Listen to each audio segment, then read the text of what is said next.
भारत का संविधान। भाग 3 मूल अधिकार।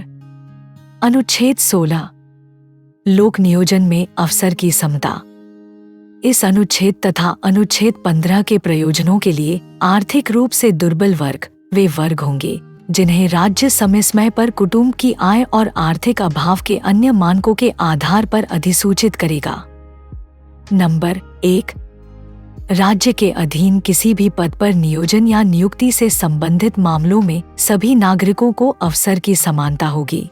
नंबर 2, राज्य के अधीन किसी नियोजन या पद के संबंध में केवल धर्म, मूलवंश, जाति, लिंग, उद्भव, जन्मस्थान, निवास या इनमें से किसी एक आधार पर किसी नागरिक को अपात्र नहीं ठहराया जाएगा और उसके साथ भेदभाव नहीं किया जाएगा।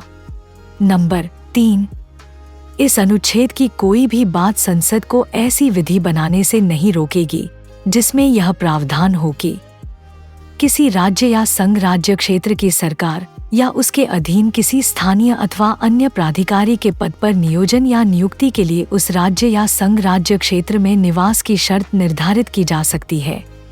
नंबर 4, इस अनुच्छेद की कोई भी बात राज्य को यह प्रावधान करने से नहीं रोकेगी कि राज्य के अधीन सेवाओं में जिन पिछड़े वर्गों का प्रतिनिधित्व राज्य की राय में पर्याप्त नहीं है उनके पक्ष में नियुक्तियों या पदों में आरक्षण किया जा सके। नंबर 4 का इस अनुच्छेद की कोई भी बात राज्य को यह प्रावधान करने से नहीं रोकेगी कि अनुसूचित जातियों और अनुसूचित जनजातियों के पक्ष में जिनका राज्य के अधीन सेवाओं में प्रतिनिधित्व पर्याप्त नहीं है ज्येष्ठता सहित पदोन्नति प्रमोशन में आरक्षण किया जा सके। नंबर 4 खा इस अनुच्छेद की कोई भी बात राज्य को यह करने से नहीं रोकेगी कि किसी वर्ष में न भरी गई आरक्षित रिक्तियों को जो खंड 4 या 4 का के अंतर्गत आरक्षित थी आगामी वर्ष या वर्षों में पृथक वर्ग की रिक्तियां मानकर भरा जाए।